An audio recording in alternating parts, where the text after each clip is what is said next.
cydweithredol addysg ddwyieithog ar Gymraeg sy'n cael ei chefnogi gan Lywodraeth Cymru ar 9 prifysgol yng Nghymru. Felly, yr 8 prifysgol tiriogaethol a wedyn y 9fed yw'r brifysgol agored yng Nghymru. Mae'r transcript yn mynd bach yn rhyfedd ar hyn o bryd. Mi fydd Mohini'n cyflwyno ei phapur hi yn y Saesneg yn y funud. But before we get onto your paper, Mohini, dwi eisiau croesawu ti yn fawr iawn i roi'r papur yma i ni. Mae Mohini wedi bod yn gyfaill i ni yma yn Aberystwyth ers blynyddoedd mawr erbyn hyn, ers tua 7-8 mlynedd o bosib, ac wedi creu cryn argraff yng Nghymru gyffredinol hefyd drwy fod yn siarad ar y cyfryngau, ar Radio Cymru, am bethau sy'n digwydd yn India, am diwali, am wleidyddiaeth a modi a bob peth fel hyn. Ac mae'n hyfryd hefyd cael cwmni Mohini efo ni yma. Mae Mohini ar y cyfnod olaf yn ei doethuriaeth ym Mhrifysgol Rhydychen, ac da ni'n edrych ymlaen at glywed rhywfaint o ffrwyth i gwaith hi heddiw. Felly, Mohini, croeso mawr ato ni, and over to you. Diolch yn fawr iawn. Diolch Helen. Shwmae bawb, pnawn da. Diolch yn fawr am wahodd fi yma. Mohini dwi'n dod o New Delhi yn wreiddiol yn India. Dwi'n myfyriwr iddychen nawr, studio Language Politics and Education yn India a Gymru.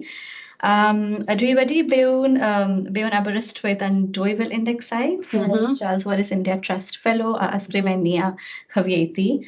Dwi'n siarad Cymraeg dim ond tipyn bach, felly dwi'n mynd i siarad yn Saesneg heddiw.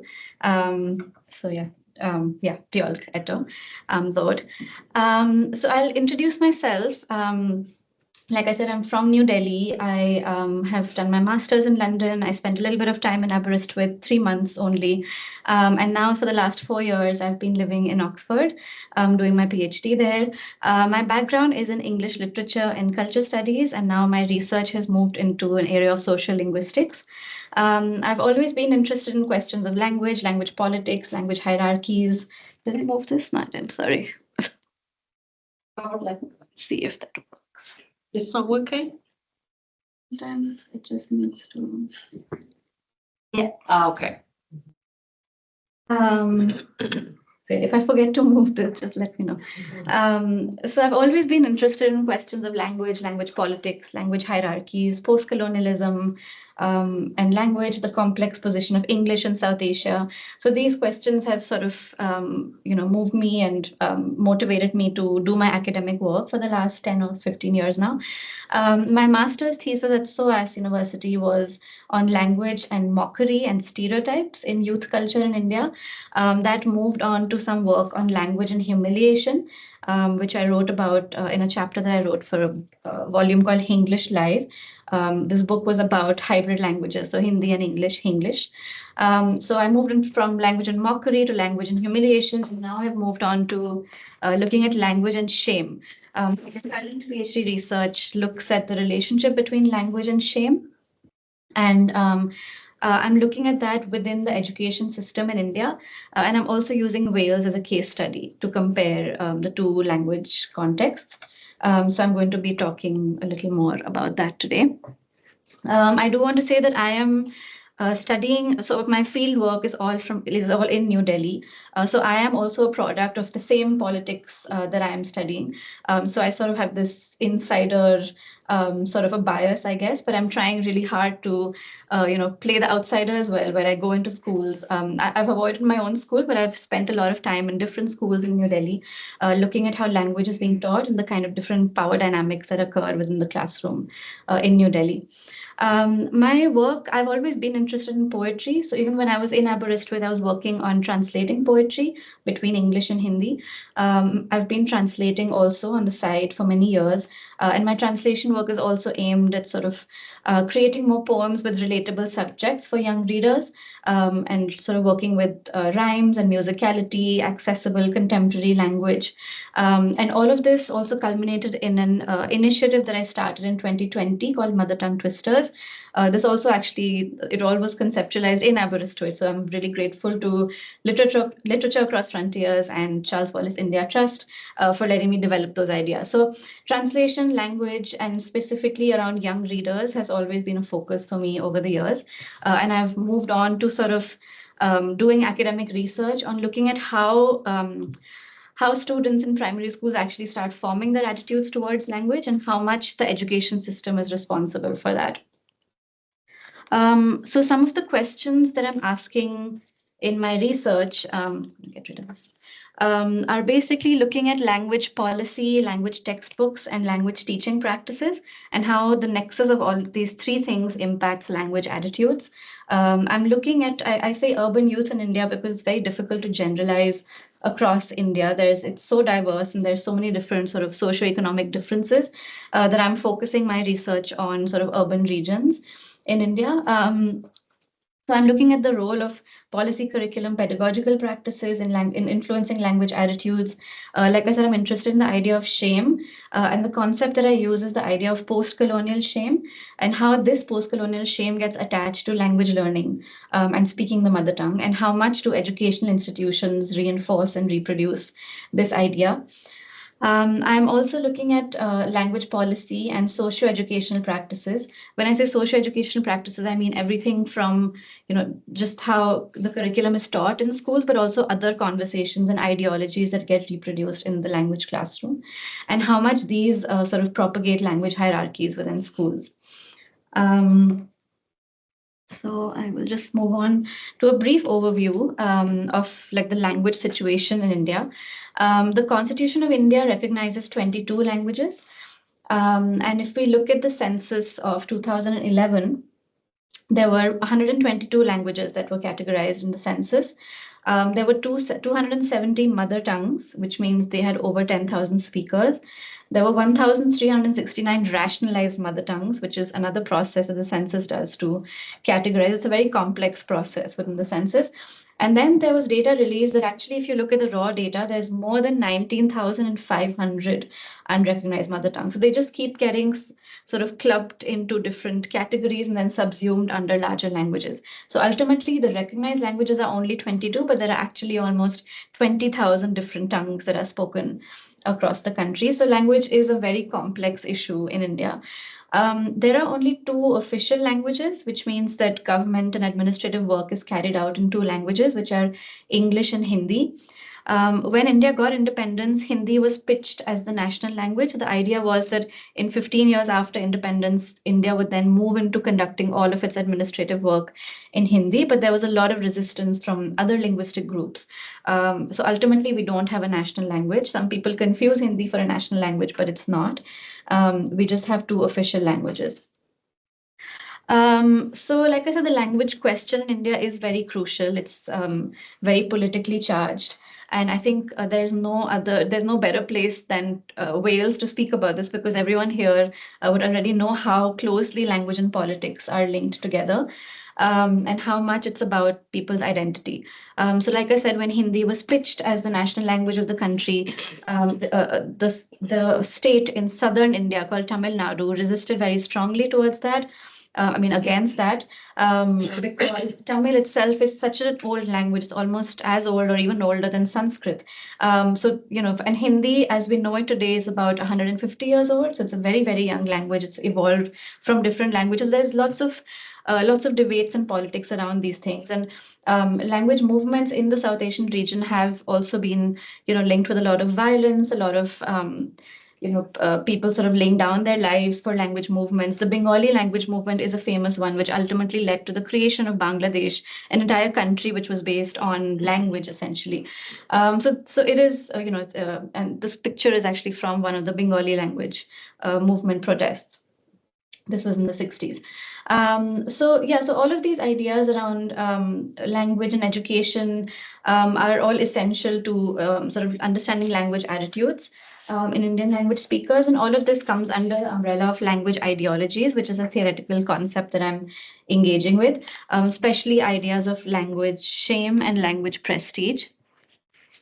So like I said, the discipline that I'm sort of locating my research in is social linguistics, where I engage with all of these concepts that I've talked about: language ideologies, language and class, language and colonialism, language attitudes, language planning and policy. The methods that I've used in my PhD research have been taken from linguistic anthropology. So I've done some non-participant classroom observations where I just sat in for many hours of language teaching in New Delhi. I interviewed Hindi teachers and some policymakers, language policymakers in India as well. And then I did document analysis of policy documents and of language textbooks. So I won't be covering everything today. I'll mainly focus on the policy part actually. But then I'm happy to answer more questions around other chapters if there's any after the talk.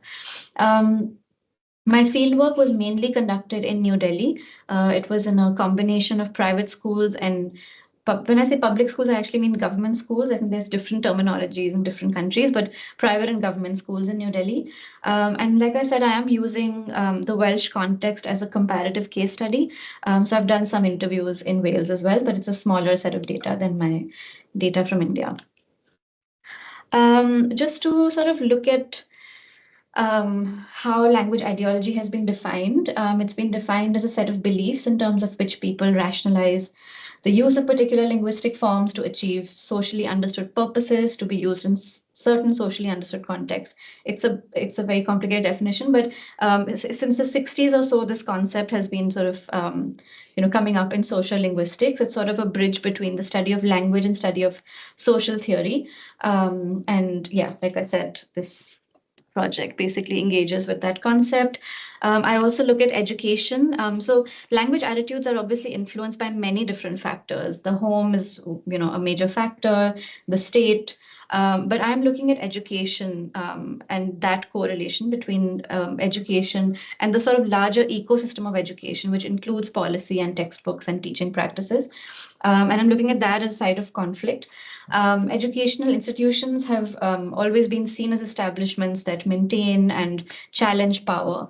In South Asia, they've been seen as key channels to manufacturing national identity and citizenship. So if you look at current debates right now in India around education, with the right-wing government that's in power, there's a lot of changing around that's happening with history textbooks because, it's almost like a joke now that every government that comes in starts changing the history textbooks because it is how they manufacture ideas of the nation and ideas of the state.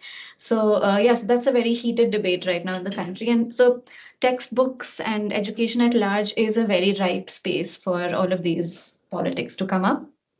So I do look at textbook as an arena of struggle, which are central to the knowledge-making process in a nation. So policy, textbooks, and teaching practices, all of these three things come up. Another process that I look at is of language socialization, which is also the title of the talk today. And this is to sort of justify why I'm looking at language education in particular, because like I said, the debates in India and the visibility around history textbook, for instance, being changed for politics is very visible, is talked about a lot. So history textbooks, history education is talked about a lot in terms of manufacturing citizens and citizenship ideas. But language education is not so much talked about. And actually, I think that it is a very important classroom to study because language, when you're learning language, you're also, you're not just learning language, you're learning a lot of ideas through language. So this idea of language socialization, where young people are socialized into and through language. So if it's a Hindi classroom, it's not just learning Hindi and grammar and vocabulary, but it's also learning certain ideas that are conveyed through the Hindi classroom and the Hindi textbook. So that's something that I look at in my research as well. So I just put down some things which say that linguistic development goes hand in hand with socio-cultural development and how childhood is a period of structured becoming in which people are very impressionable through the content that they read in educational institutions. So all of these basically result in what I've laid out as a kind of chronology, it's not always as neat as this. It's not always as linear as this, but the sort of chronology that I look at is how policy is drafted around language and education, how that impacts curriculum and language textbooks, how these textbooks get taught in the classroom, and then how all of these things basically ultimately impact attitudes of young people towards their language or languages. So that's really how the research looks at large. Like I said, today I'm going to focus on one of the chapters that I've written, which is chapter 2 in my research on the evolution of post-colonial shame through language policy in India and Wales. Some of the information about Wales might be extremely fundamental, so I apologize in advance because I present this at other places where there's very little information. So I've had to sort of I've tried to not make it too basic, but yeah, please feel free to engage with it later on as well and ask more questions if anything is confusing. So I'm just starting with this poem called Dreaming in Gujarati by Shailja Patel. It says, listen, my father speaks Urdu, language of dancing peacocks, rosewater fountains, even its curses are beautiful. He speaks Hindi, suave and melodic, earthy Punjabi, salty rich as saag paneer, coastal Kiswahili laced with Arabic. He speaks Gujarati, solid ancestral pride. 5 languages, 5 different worlds, yet English shrinks him down before white men who think their flat, cold, spiky words make the only reality. Words that don't exist in English, Najar, Garba, Arti. If we cannot name it, does it exist? I just wanted to put out this poem just because it sort of lays out this sense of language hierarchies and most importantly, the internalization of language hierarchies in speakers of Indian languages in particular, but this sort of situation exists in so many different post-colonial contexts. This last line, which says, if we cannot name it, does it exist? I also wanted to talk a little bit about that because while I'm talking about shame and language and post-colonial shame, shame is a difficult concept to engage with in the South Asian context because there is no direct equivalent in Indian languages. The languages that I know and understand are Hindi and Urdu, and the word that we use is sharam. And Salman Rushdie has said, sharam, that's the word for which this paltry shame is a wholly inadequate translation. So sharam, the word itself, has so many different connotations. There's shame, there's shyness, there's humiliation. There's a lot of different emotions built into it. So it's not exactly a direct translation. So I think as a result of that, also shame is very under-theorized in the South Asian region. There are studies on humiliation, there are studies on guilt, but there are very few studies on shame. I thought of some other words that kind of correlate with shame. There's lajja, haya, sharam. Again, sort of different connotations, different aspects of shame, but they talk about the doing or maintaining of shame. There's some other words like aukat, which is status, abru, which is honor, maryada, which is dignity. And these are invoked when, say, in issues of gender or caste, when there's a socially laid out boundary and then that is transgressed. So these words are sort of invoked in those contexts where there's any kind of transcending or transgressing of boundaries, social boundaries. So just want to sort of complicate this idea of shame itself and how it's a difficult term in itself to engage with in the South Asian context. I will be talking about post-colonial shame. Post-colonial shame is a term that I borrow from the academic Timothy Bewes from his book, The Event of Post-Colonial Shame. The book itself engages with post-colonial literature and it looks at post-colonial shame as an event in time. He sort of engages with writers like Joseph Conrad, Nadim Gordimer, a lot of different authors from the 20th century, and he sort of it's more literary criticism. But I borrow that term and I apply it to the language situation, and I use it to look at how this sense of post-colonial shame gets attached to the mother tongue through the education system. According to Timothy Bewes, the emotion of shame results from an experience of incommensurability between the I as experienced by the self and the self as it appears to be and is reflected in the eyes of the other. So that's an important distinction about how you see other people perceiving you, and then that changes your own perception of yourself. And I think, so shame plays up in that way. Yeah, quite deeply. I also use the Kenyan author Ngugi wa Thiong'o's work called Decolonizing the Mind. Some of you may have already come across this book. He talks a lot about language as being a major force of colonization. And he also talks about this self-definition. So he says to control a people's culture is to control their tools of self-definition in relationship to others. He also says that a domination of a people's language by the languages of the colonizing nations was crucial to the domination of the mental universe of the colonized. So this concept of mental universe is something I'll keep coming back to. But yeah, basically to lay out how crucial the language question is within the whole colonization debate. And once again, there's no better context to speak about this because everyone will be on the same page here. So like I said, I'll be talking more in detail about language policy and how post-colonial shame is developed through policy in both India and in Wales. And how I'm going to do that is by comparing some documents, specifically one document in India and one in Wales that came out almost around the same time and have very similar vocabulary. And how that led to an internalization of shame associated with your own culture or language in these contexts. So the document from India that I'm talking about is an extremely infamous document. Has anyone heard of the Macaulay document in India? Okay. There was some yes there. Okay. Yeah, well, only through you. Right. So this is, it was called the 1835 Minute on Education. Thomas Macaulay was a colonial official who came to India in the 30s. And basically, he came out with this document in 1835, in the February of 1835.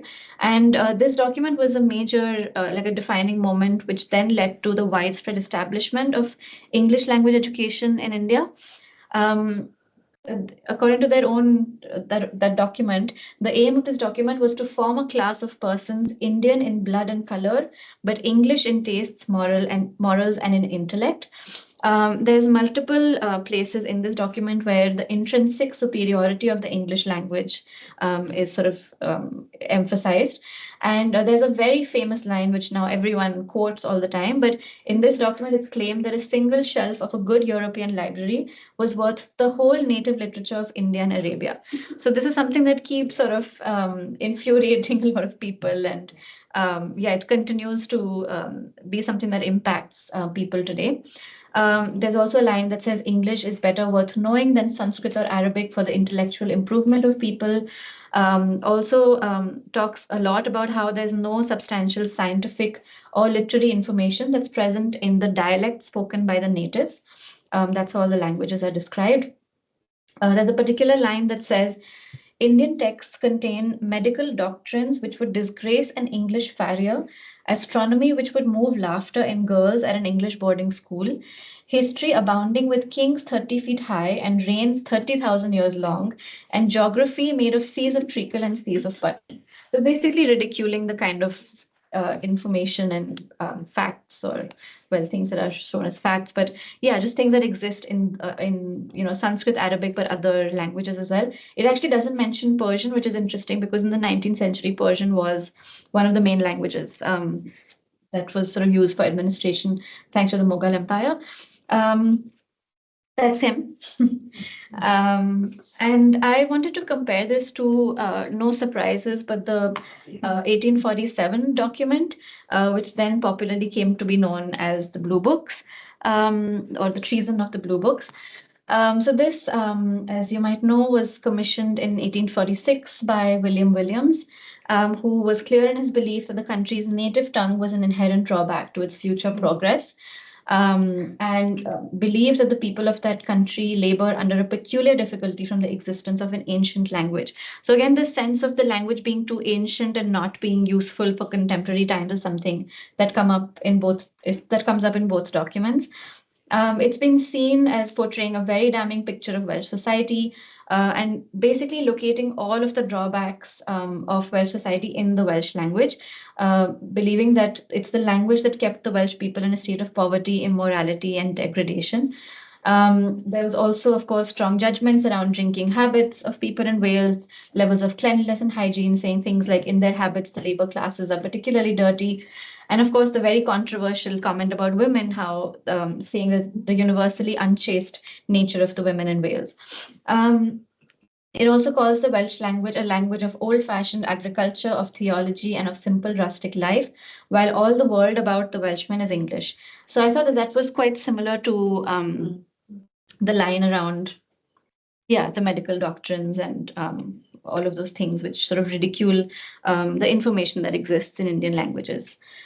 Also, there's this idea of cleanliness and decency. It says it states that the disregard for cleanliness and decency is more observable in the purely Welsh than anglicized districts. So there's a very, very clear laying out of language hierarchies.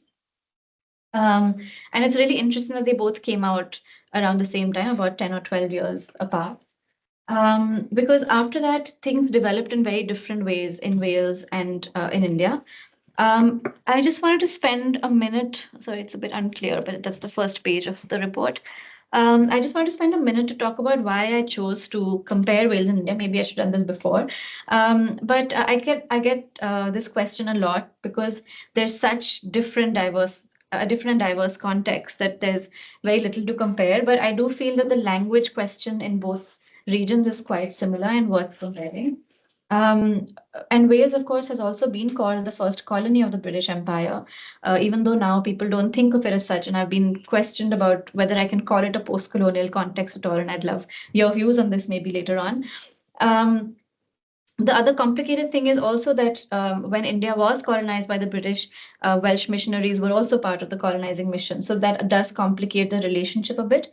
But I think that if you look at the linguistic question in particular, this development of post-colonial shame in the two contexts happened, in a similar sort of a way. And what I'm looking at is really how it got documented through colonial documents and through colonial policy documents, sorry. Also, it's not there are one or two people in history who have also drawn this comparison before. So there was someone called Charles Watkin Williams Wynne in 1836, who basically this was the time when English language education was being introduced to India. So he said, someone has noted that as to the introduction of the English language into the East, but this attempt at forcing the natives to adopt it would, in his opinion, that's Charles Watkin William Wynne's opinion, produce a complete reaction and defeat the plan. When he considered how attached the people of India were to their own language, it was not probable, out of compliment to their rulers, they would at all once adopt another. A striking example of the truth in his observation might be found in the case of his own country, Wales. So they basically believe that if they introduce English language education in India, it's not going to do well and nobody will take on that language or adopt that language. There was another person who compared India and Wales, and I think you all might know this one because this statue exists in Cardiff. But Gandhi had also said in 1909 that Mr. Lloyd George is taking steps to ensure that Welsh children do not forget their language. How much more need is there for Indians to preserve their language than for the Welsh to preserve theirs? And how much more keen should we be? He draws it as a comparison, but the idea is that Gandhi was really one of the main people who was against the English language being imposed on India, pre-partition India, and really did a lot to advocate for mother tongue and mother tongue education.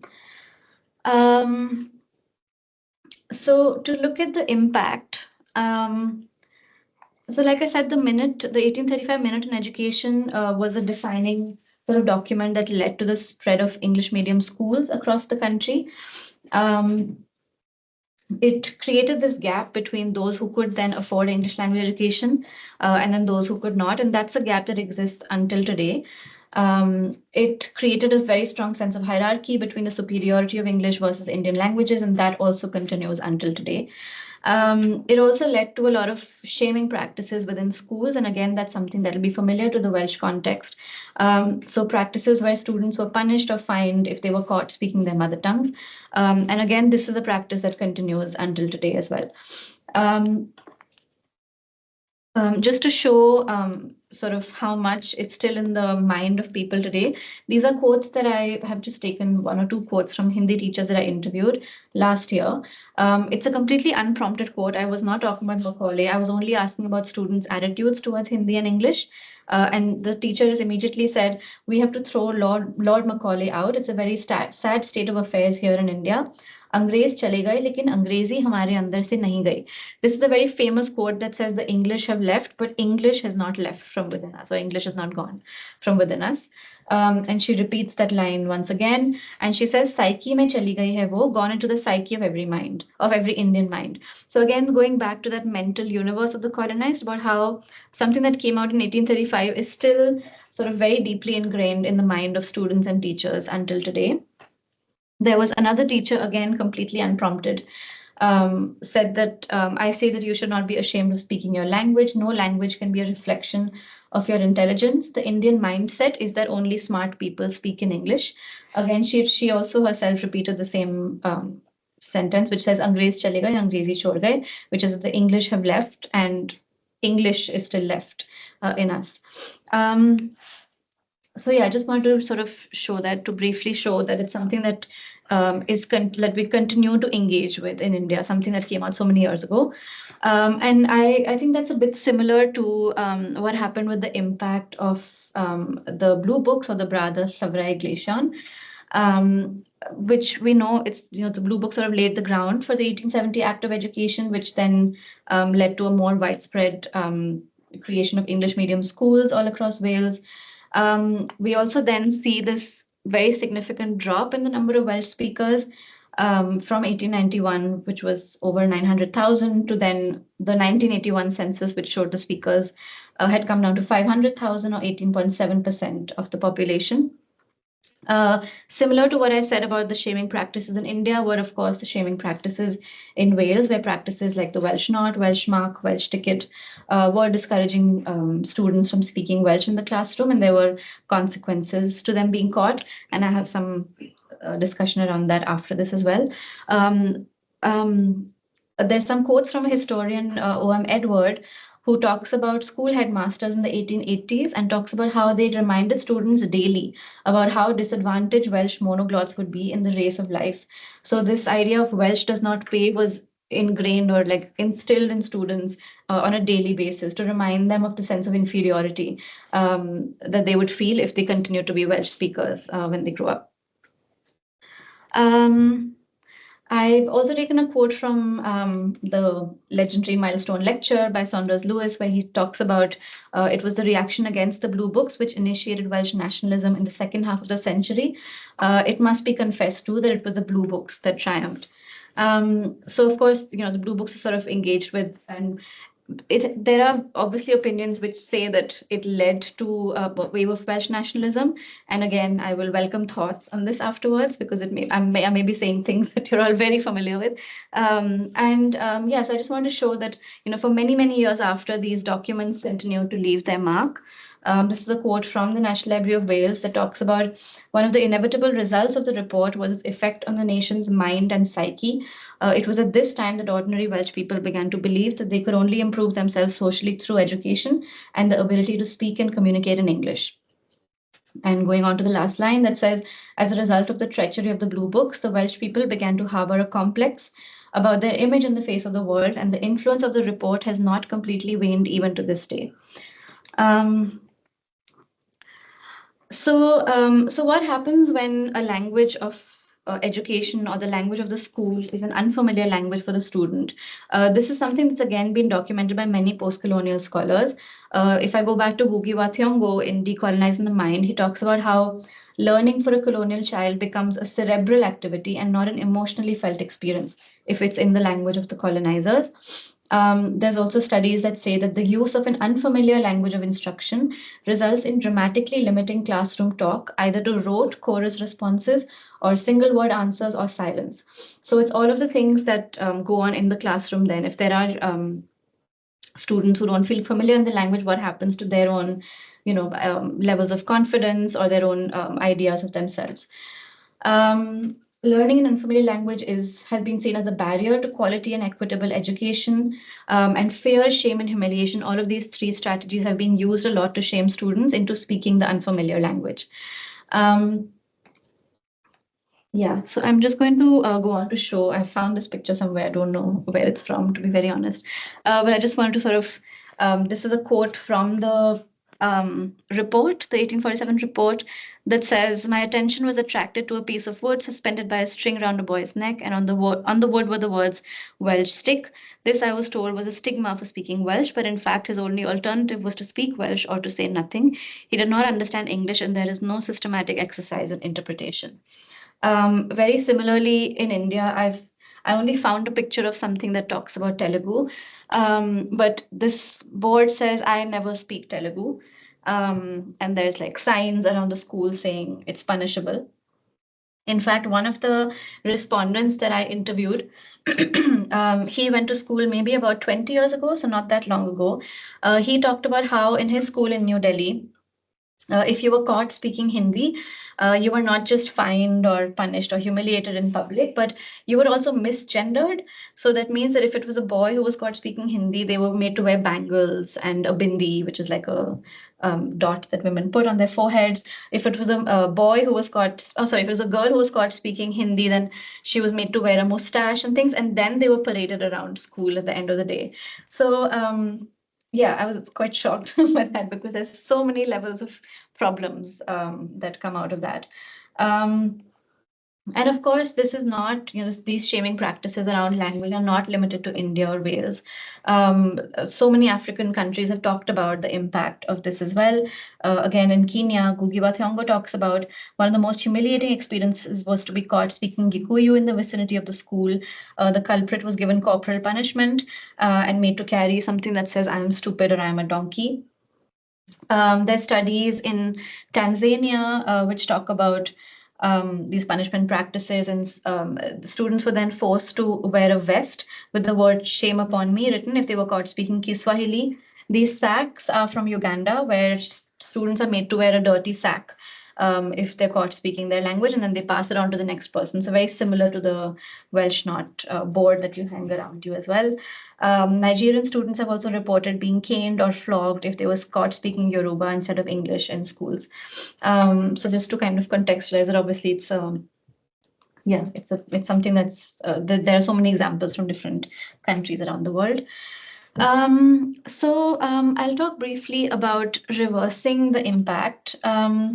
I may not spend too much time on this because it may be very obvious things, but I think like Saunders Lewis said that the blue books did lead to, and all of the things that happened after and the focus on English language education, they led to at least a certain section of people feeling more passionate about bringing the language back. So there was a 1927 report titled Welsh in Education and Life, which was inquiring into the position occupied by Welsh language and literature in the educational system of Wales, and it promoted its study in educational institutions. By 1935, there was still a negative attitude broadly around Wales and Welsh, where the BBC has said that the average Englishman is seldom prepared to believe that the Welsh are a different nation. In fact, if there's any general attitude towards the Welsh, it is that they are a nuisance. Then I think in the 30s and 40s, there were sort of more and more Welsh medium schools that started to get established. And it's been said that people more than policy were the biggest influence on the growth of Welsh medium schools. There was the 1944 Education Reform Act. There was the Saunders Lewis lecture, which also, it seems, played a big role. There was the Welsh Language Act of 1967, which allowed Welsh to be used in legal proceedings, the 1988 Education Reform Act, and then ultimately many acts that also led to the devolution of Wales in 1999, which played a huge role in in just sort of directing resources towards Welsh medium and Welsh language education. Just briefly to talk about India. So it was in the early 1900s that, like I said, Gandhi was a major sort of advocate of promoting mother tongues. He talked about how the country might become Inglistan if we don't focus on our mother tongue. After that, there was a great movement called the Angrezi Hatao Andolan, or the Remove English Lobby, in the 60s and 70s, which talked about how making English compulsory has rendered hundreds of thousands of students handicapped, and that English has divided Indians from other Indians. So after independence, the first education policy was in 1968, then 1986, and then 2020. So there have actually only been three education policies since independence, but each one of them focuses majorly on mother tongue education and how to promote Indian languages, especially when compared to English. I already talked about the Constitution of India, how it proposed to transition to Hindi as a national language. Of course, that plan ultimately failed for other internal political reasons. I also wanted to sort of highlight this line from the 2020 education policy. So this came out 4 years ago, and it says how Sanskrit possesses a classical literature greater in volume than that of Latin and Greek put together. So I found it really interesting how it almost refers to an 1835 policy document, almost like a direct reference. Then talk about the superiority of Sanskrit over Western literature and languages. So it is something that continues to be a part of policy drafting even unto today. Just to say that why I'm studying language planning and policy is because it's a really important part of planning society. All of these policy documents then lead to the legitimization that get provided to certain languages and linguistic groups. And they determine things like which languages are languages of instruction in schools, which are taught in schools as part of the curriculum, the production and development of education resources and training in different languages, especially in a country like India where there are so many languages in so many states, the language of formal and informal interactions in schools. So all of these policies impact, but are also impacted by the statuses of languages in our society. The concept of post-colonial shame that has been associated with the mother tongue has been constructed through language policy and is now being challenged through language policy as well. So I'm going to wrap up. There's still a lot to say, but I'm going to wrap up here just to say that the question is a lot more complicated today. And of course, India and Wales wouldn't need the same solution. Wales was facing a very serious decline of the language, and the focus here was on language revitalization. But what's happened in India is also that English is not just a colonizer's language anymore. It is a language, like in many countries, of aspiration and globalization. But more than that, in India, it's also a language that has empowered a lot of marginalized groups. So whether it's especially say with the rigid caste system in India, a lot of lower caste groups actually advocate for English language because it's allowed them to transgress social boundaries that they wouldn't have been able to otherwise, and that language, their own language, would keep them trapped in their own social positions. What happens is when the new education policy of 2020 says that we should have more education in the mother tongue, people who can afford it will still send their children to English medium schools, and then that gap between those who get educated in English and those who don't will keep increasing more and more. So there is a huge decolonizing drive in the country right now, where the concept of decolonization is politically used to romanticize India's cultural heritage. I've talked about how the government has released this document which talks about Sanskrit and the greatness of Sanskrit over, say, a lot of Western languages. But what happens is then also Sanskrit and Hindi get more priority than the many other hundreds of languages that exist in the country. So then these two languages then start to dominate and hegemonize other languages politically as well. So yeah, while there is an acknowledgement of this impact of post-colonial shame in language and education policy, this question of whom decolonization is serving today is also an important one to ask. So I'm going to end on that note, and I'm very happy to take questions. Good.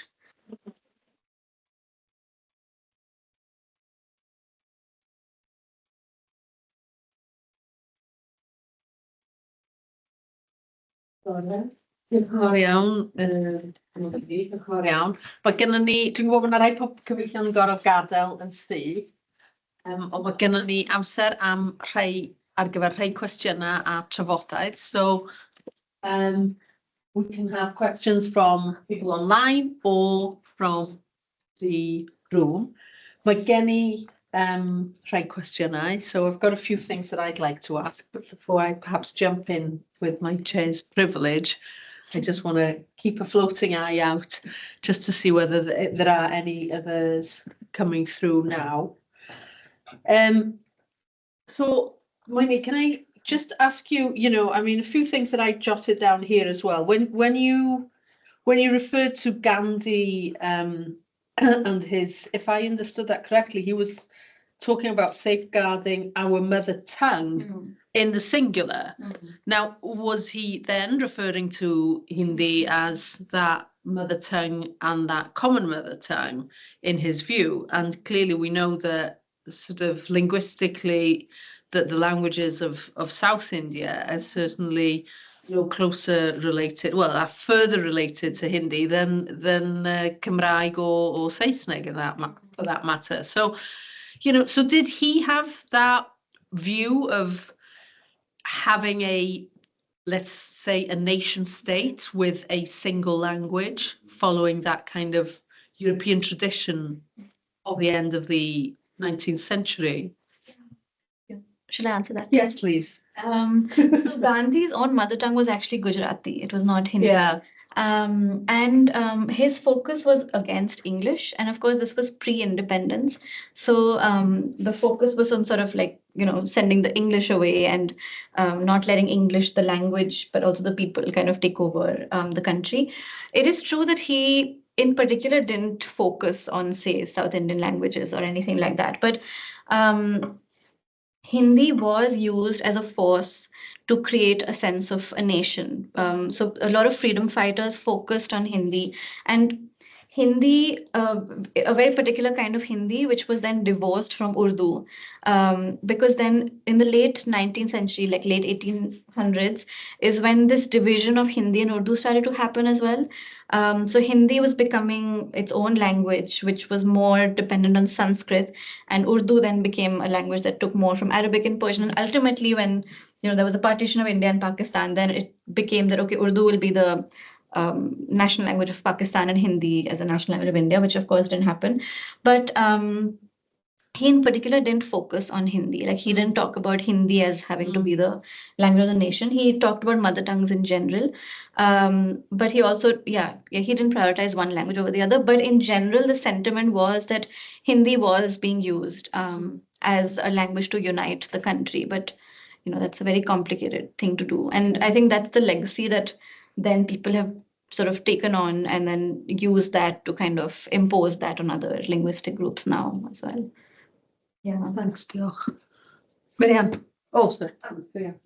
Oh, that was fascinating. Thank you very much. Not something I knew a huge amount about, but I was interested in the fact that you found two teachers who spontaneously gave you back that quote about the English have left, but English is still with us. But then you move on in your final slides to talk about the advantages and benefits of English. And I was really interested in the three language formula. All right, I didn't talk about that. Yeah. Could you tell us a little bit more about that? And do teachers find that a practicable solution to work with three languages in a school situation? And does that actually happen meaningfully? So I'll just talk about the three language formula first. This was a formula that came up, that was developed in the 1968 policy, the first education policy after independence. And at that time, we had 14 languages in the constitution, not 22 like now.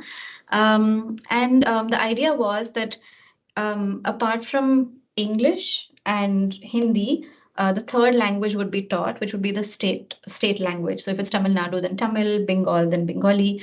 And then for the Hindi-speaking states, the idea was that along with Hindi, there would be a language of like another state. So ideally, North Indians would also learn Tamil as a third language or something like that.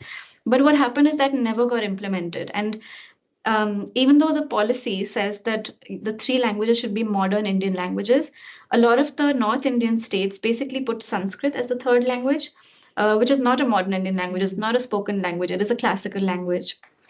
And they've kind of found a way around where like hardly any North Indian school would teach any other language beyond Hindi and Sanskrit. If at all, they would teach English. I mean, English, of course, is mandatory everywhere. If at all, they would teach French and Spanish and German, but not other Indian languages. So that's how it has developed, the three language formula. And Tamil Nadu was the only state which resisted completely against this three language formula. And they are the only state in the country that continue to only do a two language formula. They only teach Tamil and English as a mandatory subject. Of course, they teach Hindi, they offer it as an option, but it's not mandatory. So that's how the three language formula developed. And in terms of what you asked about the teacher's quote and what I was saying about English. So I should say that all the teachers that I interviewed were Hindi teachers from New Delhi. And they strongly believe that, they are seeing their students feeling ashamed of the language. They are seeing that even though politically Hindi is pushed at the central level, Hindi is pushed as a kind of national language, socially and economically, it still loses out to English, because ultimately students still feel ashamed of, or students' parents still feel ashamed of them speaking Hindi. So students have talked about how they're banned from speaking in Hindi at home as well, because the parents want them to get better job opportunities or whatever later on. So Hindi teachers are dealing with that shame. So for them, it's coming from there, where they are saying that this mindset of English being superior is still in our students' minds, and this needs to go. So this Angrez chale gaye, but Angrezi chhod gaye is something that's said a lot. And in fact, it's used a lot to sometimes even make fun of or mock people who speak too much in English. So it's sort of seen as a snobbish thing to do sometimes when you speak too much in English. So there's also that mockery that happens. So like I was saying, my previous work was on mocking and humiliation. And I do see that there's two directions of mockery and humiliation. One is when you can't speak English, then you're mocked. But if you do speak, very good English in a context where you don't need to speak English, it's seen as showing off. But ultimately, it is the people who do speak English who get the benefits of, they are the ones with cultural capital, social capital, economic capital. So in the real world, they'll always be rewarded. Even if they offend some people by being too snobbish, they're still rewarded.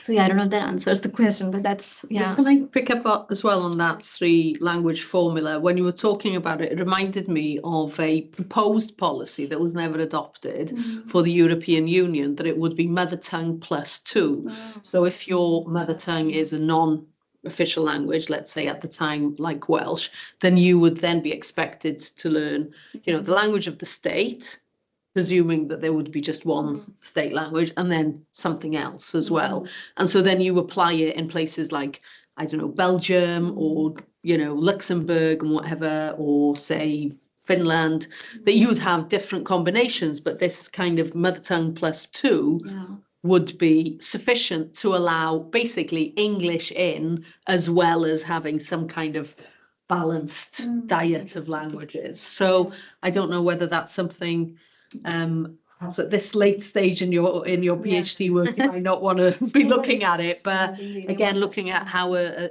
three language formula was proposed in another context as well.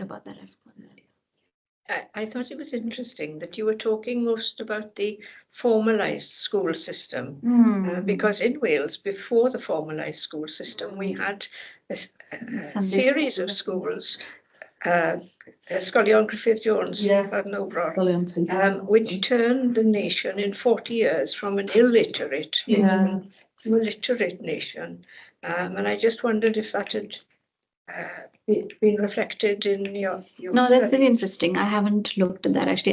You're right. I have looked at mostly the formalized kind of education system. So which were these schools that you're talking about? These were a curate from the small place of Llandauro, funded by Madam Bevan of Derllys, started off circulating schools where he would teach a group how to read, not how to count. Wasn't important. I suffer from that now. But that then they would go into an area and they'd be there for about, say, 3 months. And they'd be teaching classes in barns and things of how to read. And then he'd leave those people as teachers in the area, and the other trainees would go on to another area as well. So it was a very good system. And there's a big project in Carmarthenshire now, the Carmarthen Enlightenment, covering his work and the influence that he has. And it is definitely worth you looking into that. That's great. So it has been documented. Yes, yes. I will look at that. I can send you That'd be really details nice. by email, of that. But it's Yeah, I mean, the only other, so the report talked a lot about the Sunday schools, which I'm imagining is a completely Yes. different. and not too distantly Okay. related. I think, Was you that know, more sort of religious? yes. Yeah, we all had to go to nature? Sunday school, I think, when we were little. Yeah, that I've read up about, but not this particular. But it's interesting, and when I was in grammar school in the 1950s, the choice that I had was between French, Latin, and Welsh, right? You know, for So you doing could drop a Welsh language. Yeah. Yeah, and I chose French and Latin. Would you believe? Interesting. Yeah, even in India, you can, when you enter the class 9, you can drop Hindi and choose French. Yeah. So you can just do English and French as opposed to. Yeah. Yeah. Rathia. Yeah, may not surprise you at all that I'm interested in the comparative examples since partition. I mean, Pakistan, obviously, and since 71, what was then East Pakistan, now Bangladesh, and also Sri Lanka. But also not just the differences between the way the states approach these things, but between different areas. So, you know, the example I'm most familiar with, and I'm unfamiliar with other places in Pakistan, except anecdotally from talking to other Pakistanis, is, you know, I'm familiar with Punjab. And Punjabi is effectively not taught. It's just as simple as that. And it's the language of everybody. It's mad. It's mad. And also, rather more stark than India, Urdu is not even a language, apart from now in Karachi, because all of the what are called Muhajirs, the people who travelled from India, the Muslims who travelled from India, largely settled, not entirely, but largely settled in Karachi. So Karachi became very Urdu speaking. Apart from there, it's nobody's native tongue. Yeah. So that's quite a stark example. And to me, that's absolutely mad that so much effort is put into Urdu. But there isn't the same. There's no attempt to Persian has been dropped as far as I can see, apart from in literary studies. But then at the same time, you can compare the sort of the madness of imposing Sanskrit on people and trying to sort of put that, deeply embed that into the education system. When it's you know, would we do the same with Latin? Would we put that level of state resources into something across the country, or, you know, across an area sort of like much of Europe? You know, it's a big area, and so there's some. Even in Pakistani, there isn't even Arabic, despite these sort of the religious sentiments. There isn't that effort to embed Arabic. Most people don't speak Arabic, so it demonstrates that you, apart from the words of prayer and things, there isn't the same effort. So in India, that is quite remarkable that so much effort has been put into Sanskritization and a deliberate. The other comparison I would say is that in the Balkans, you know, when during the Balkan Wars, I have a friend who was deeply affected by the Balkan Wars, and I remember meeting refugees from there, and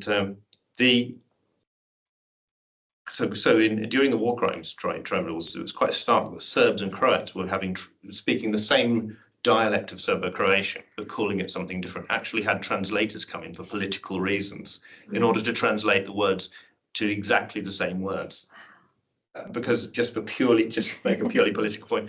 Yeah. And I went around the corner in East Finchley from my aunt. There's an old friend of my dad's who's now dead, and he knew I couldn't respond for sort of social reasons because he was elder and all this, and he said, so this was Alim, and his son-in-law asked him, oh, if you heard some Hindi was being spoken, would you understand it? And he said, and he did this, and this old gentleman will do this. He said, you know, and he said, you know, they're going to make a point. They put their finger up, and they say, if I heard, I'm not going to attempt his accent. If I heard Hindi spoken, I wouldn't understand one word, and not one word. And he knew I couldn't. He looked at me, knowing that my father would say something very different, and that my father been in the room, he wouldn't have said it. He would have been told, he would have been given short shrift. So I'm very interested in the fact that the different countries, and not just the different countries, but each different part, you can't look at India as one place. Every single different state, every part of one, some of the states themselves, They're very, very different local, Yeah. and yet on the whole, if you take another step back, the patterns are the same. The languages, the local languages are completely ignored. But there's some quite stark examples. So how do you see that? I mean, how you know, what do you intend to sort of do? You largely focus on one area of India, but India's huge. It is huge. So how will you go forward to looking at those different? It's really complicated. Pakistan and Bangladesh and Sri Lanka and so on as well. Yeah, no, and the point you raised is really interesting about Sanskrit in particular being pushed as, and I was just trying to look for the numbers, but basically, it's not just sort of lip service to Sanskrit in the policy and stuff, but also if you look at numbers and budgets of the government, they've spent, and you know, the policy talks about classical languages, we need to focus on our classical languages, and they mention other classical languages, Pali, Prakrit, even Tamil actually is now categorized as a classical language, and so many others. But if you look at the money spent on all of the others combined versus Sanskrit, they've spent like 22 times more than all the other languages combined. The amount of money that's been put in on like recreating Sanskrit universities. There's actually I think there's a town in Uttar Pradesh where you can hear airport announcements in Sanskrit recently. So they really, and I think the obsession with this, especially with this government, the right-wing government, is that, you know, I mean, I hope this recording is not going to be put out.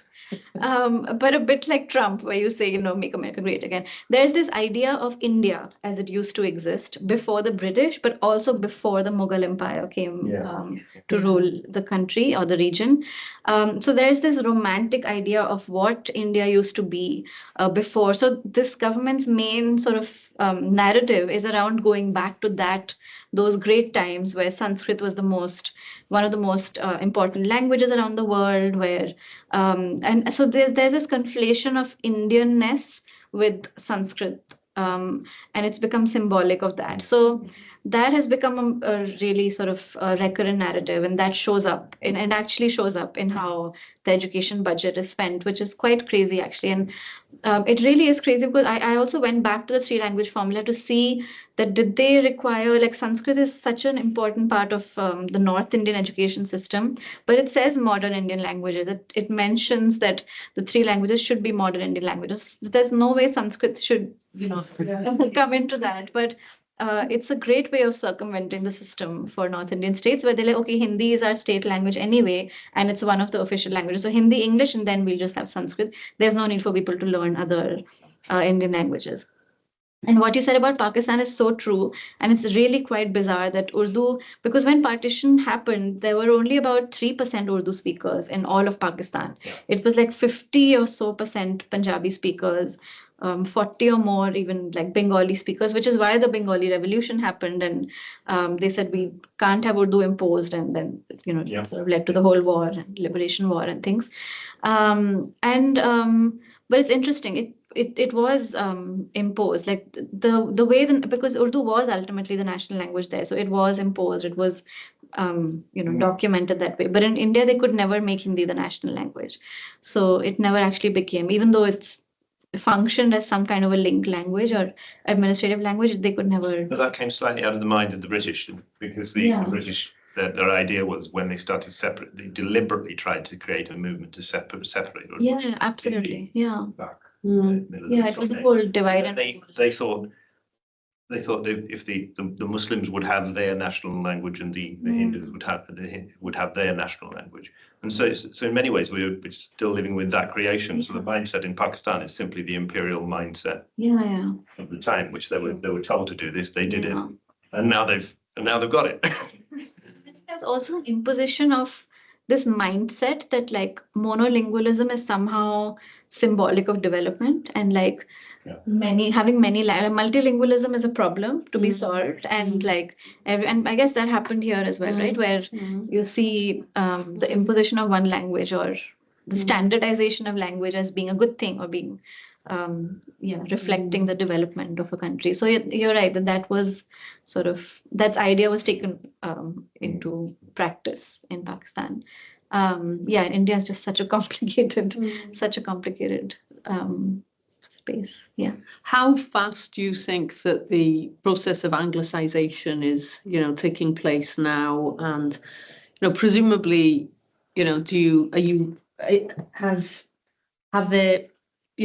we see significant sections of the Indian middle classes beginning to use English as a home language, and that may eventually lead to, that you have a significant monolingual population in English with some knowledge of Hindi, though not enough knowledge perhaps to be able to give a talk or to speak publicly. Perhaps you would as a politician if you went into that career, but if you went to becoming a doctor or a lawyer or an academic or whatever, I mean, are we looking at the development of a monolingual middle class, a substantial monolingual middle class in India? Yeah, I think that's a very, very good question, because first of all, it's difficult to document that. I was reading somewhere how even if, say for me, for instance, I'm guilty of the same thing, where I've grown up in Delhi, gone to an English medium school. I don't think I could give an academic talk in Hindi. There's no way. There's no way. I don't have the vocabulary for it. I could conduct conversations, obviously. It is my mother tongue. But that's the thing. So I will always call Hindi my mother tongue. I'd never say English is my mother tongue. And a lot of people, even if their first language or their more comfortable language is English, somehow people don't admit it to be their mother tongue. So I think it's going to be difficult to document that because of this issue. But when it comes to, say, urban contexts and metropolitan cities, that's very true that, the middle classes, and it is like I was seeing from the students in the school, their parents have banned them from speaking Hindi at home. The schools are, of course, doing this thing where if they catch you speaking in Hindi, there's fines and punishment. I saw a school which was like a not very elite private English medium school. In the school, they had these signs in the classroom where, say, if you have to ask to fill up your water bottle or things, they'd written how to ask those things to the teacher. And they were all actually in incorrect English. So it said, if you want to go to the washroom, you say, may I go for the may I go for the convenience, ma'am? And then if you want to fill up your drink water, it said, may I quench my thirst at the water tap, ma'am? So, I found that very strange, because clearly it was not a language that even the school felt comfortable with. People who were creating these posters also didn't feel comfortable with it. But there is this, there is this push to only speak in English and not embarrass yourself by speaking in Hindi, and that that continues. But I think it'll be very difficult to track that because of this problem. Sure. But also another thing I want to say was English also kind of succeeds because it lies outside of these language politics. So a Tamil speaker will accept English much quicker than they'll accept Hindi, because they don't have, it's not the same threat that Hindi poses to their status in the national language politics. So I'm interested in you coming from outside Wales and what your view might be of the Welsh language in Wales and its status and how it is at the moment. From my point of view, I see a lot of people learning Welsh because it's a status thing, and I'm not sure enough status is given to people who only speak English but are thoroughly Welsh. How do you see that? So I maybe I should have said this at the start, but actually coming to Wales inspired my entire PhD research because I've always been interested in language and language politics. But when I came to Wales, I was invited to Ysgol Gymraeg for a talk because it was International Day and Class 6 celebrates India. So they said, oh, there's like someone from India, you can come and speak to the students. So I had a really great time interacting with them. But more than that, I was really impacted by the amount of Welsh that I saw in the classrooms, like in the corridors, in posters exactly like the ones I was describing for English.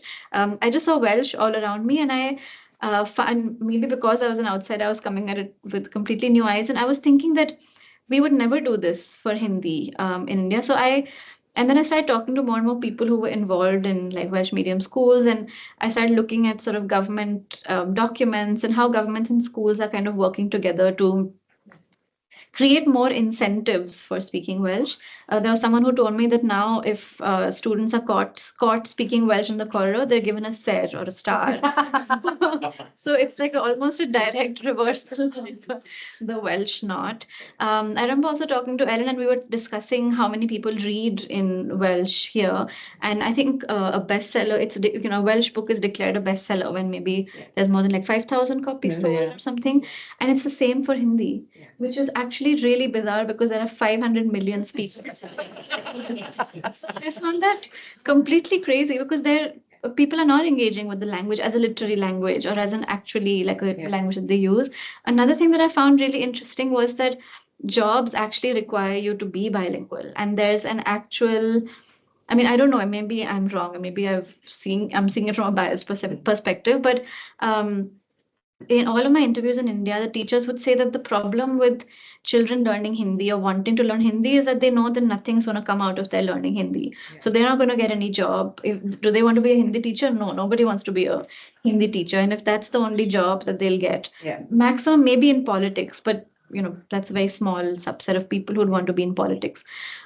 So it's all about, the money and the job and where all of that comes from. And it seems like there is an attempt here to make Welsh a language of career as well, of professionalism as well. And again, I guess I've also only spent time in Aberystwyth, so it's maybe maybe it doesn't represent all of Wales, because I'm sure there are regions where attitudes are so different. But I found it really inspiring how people respond to the Welsh language now, and mainly the attempt to move past that shame and the effort that goes into moving past that language shame. So that inspired me to kind of look at India then and see. If you're wondering why I'm sort of inching towards me closer, I think the camera is following me for some reason. I'm trying to put myself here so that you're in the frame. I guess I don't know why. But there we go. As I said at the beginning, this is the first time we've used this system. I think we've got a lot to learn about how the camera focuses in the room. Os yw rhywun ar-lein eisiau gofyn cwestiwn, have we got any comments or questions from online participants? We're going to be closing shortly, I think. Sarah, wyt ti'n chwilio I agor dy microphone? Diolch Mohini, hynod o ddiddorol. I'm not sure that it's fair to ask you this question really, because it's kind of moving away, but I'm very interested to hear your perspective, especially since you're living in England at the moment. I'm interested to see whether or not, given what you just said about that people don't see bilingualism as full bilingualism as an advantage at the moment, from what you're describing from India, your experience of India at the moment. And also looking at in England particularly, or in the UK, that it's often seen as a barrier, isn't it, having a different home language to actually being able to immerse yourself in the new language of instruction.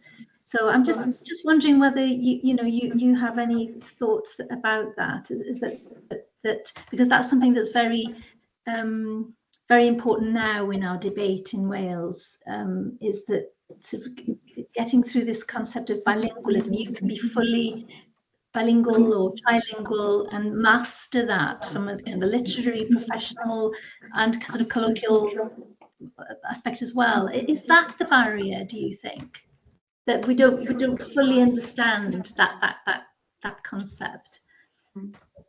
You got everything. About, sorry, the sound isn't particularly good, so na just fatha. Dwi 'di sgwennu ryw drwnodeb yn y chat. Dwi'n meddwl bo' fi 'di cael y cwestiwn. Na I ail-ddeud o just i'r sain yn y stafell. What would your sort of observations be on the idea that that having a home language different to the language of instruction at school, whether that's a positive or bad thing, positive or a negative thing, and how you'd view that tension, perhaps. Also looking at the linguistic output of education and having a balanced bilingualism as in the graduating pupil, if you like, that, and also, you know, perhaps in some parts of England or in parts of the UK, that having a different home language to the school language perhaps is considered to be a disadvantage rather than an advantage. I don't know if that kind of encapsulates, summarizes some of Sarah's observations or lines of inquiry there. No, that's a great question. I'm just collecting my thoughts on it, because there's so many there's so many aspects of this within the Indian context. The thing that I'll start with saying is that New Delhi is an extremely multilingual context in itself. So Hindi is not everyone's mother tongue. So when you go to a Hindi classroom, everyone's mother tongue is not Hindi. There'll be people who speak Punjabi or Bengali or other dialects of Hindi as well. So Bhojpuri, Haryanvi, there's like hundreds and hundreds of dialects that people could be speaking in the classroom. So in a lot of government schools, which are catering to sort of lower, like underprivileged socioeconomic groups, their challenge actually was to standardize the Hindi. So Hindi itself then becomes a language of standardization in that school, where English was also taught through Hindi. So there was a lot of that translanguaging going on in the classroom, and Hindi, like people's other languages, were seen as a problem, which I guess is similar to what the UK views it as. So people's multilingualism of the classroom was seen as a problem, because then their pronunciations of standard Hindi words would become different, or they would use less formal terms for me or you, as opposed to what you should be using in a literary language, or to answer exam questions and things like that. So that in itself is seen as something to solve. But I think this idea of fully bilingual is interesting, because actually the Hindi teachers told me that students are neither Hindi speakers nor English speakers. So instead of fully bilingual students, we have students coming out who are speaking a kind of hybrid language, but are actually not comfortable in either. And I think that's a problem with just like, the quality of education, or the number, I don't know. I actually don't know. Teacher training, there's so many things that come into that. But I realized that the fully bilingual thing is something that you also spoke about, Ellen, when we spoke about this. Yeah. And, you know, I mean, in pedagogy now, I think there's a lot of talk around translanguaging, or using one language to do one thing, the other language to sort of reading a text in one language, speaking about it in another language, perhaps using what you might call, what linguists call your full repertoire, your full linguistic repertoire. So that means, okay, you know several words for this thing, you use this one for this purpose. So where you're sort of code switching, or using multi-registers, or more than one language, or blending them, or those kinds of practices.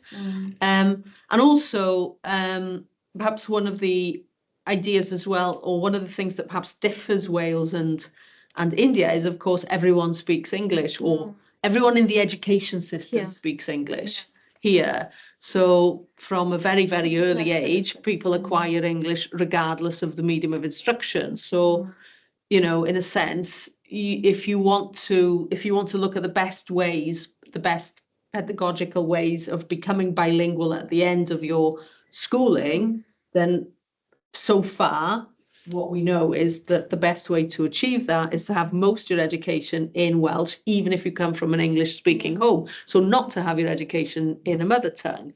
And I think that, you know, when we look at sort of further afield in Europe as well, you know, this idea of having that education in your mother tongue is better for you goes completely against the idea of, you know, education and language revitalization and so on. And one recent example, or one recent quote or observation that I heard was, you know, when you're thinking of things like the Welsh Not or imposing a state language on children or, you know, in the education system, that you're not talking about language immersion there, you're perhaps talking about language submersion, and it's a sink or swim situation. And then when you're looking at using the education system so that children can acquire a language, then that means that you're looking at language immersion, and that if the children don't acquire the language at the end of their schooling, and it's not the child's fault, it's the pedagogy, it's not necessarily the teacher's fault, it's the pedagogy, or it's the you know, the way in which it's introduced. And surely there can be better ways to lead to the result that you want, the educational result that you want. The only thing I'll add to that is what I thought of when you were speaking is that there's also like if you look at, say, fees for English medium schools as opposed to fees for Hindi medium schools, there is a very obvious contrast.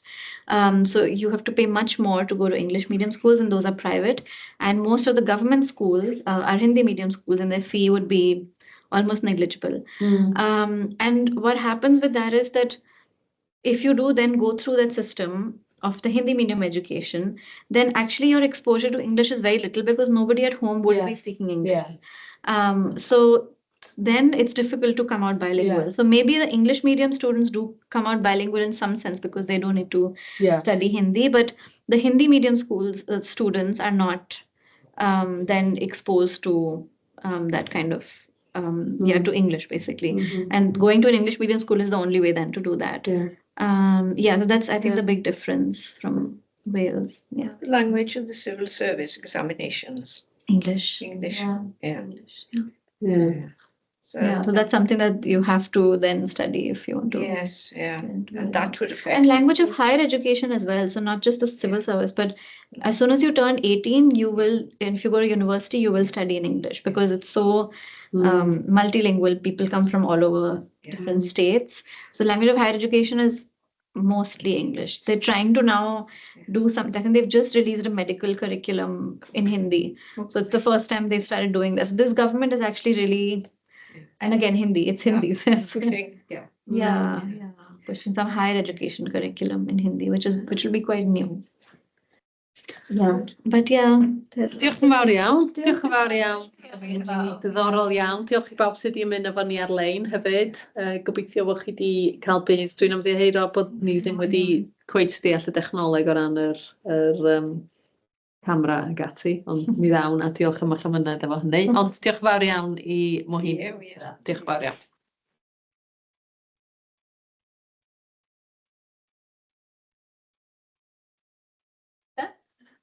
if I know anyone. Diolch yn fawr. Come on.